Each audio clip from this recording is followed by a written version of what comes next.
Alright guys, here we go. The third story of the Christmas story. So this one's titled The King of All Kings. Far away in the east, a group of wise men saw the very same star. The star that God had put in the sky when Jesus was born. And they knew it was a sign. A baby king had been born. They had been waiting for this star. They knew it would come. He's here, they shouted. He's here. And I'm sure if you had been there, you would have heard them laughing and dancing and singing until the sun came up. At dawn, they packed up their camels and wrapped their gifts for the baby. They brought their most precious treasures of all, frankincense, gold, and myrrh.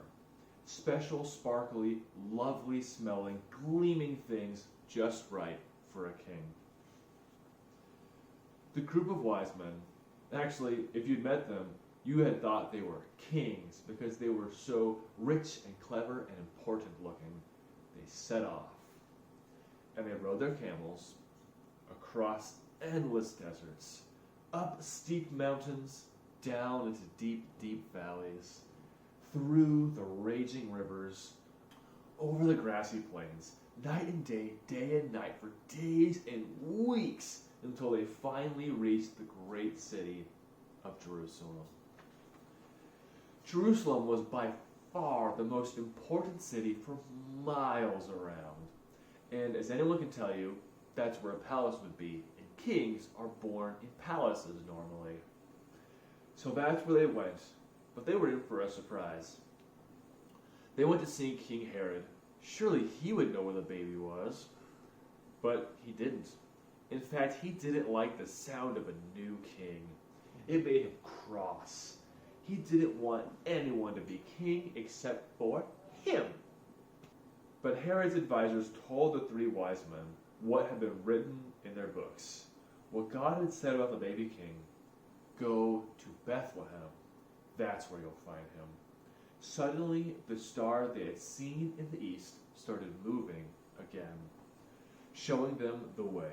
So the three wise men followed the star out of the big city, along the road, into the little town of Bethlehem.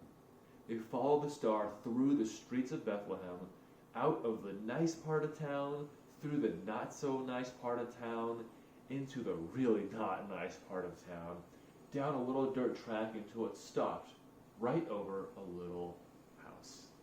But wait, it wasn't a palace.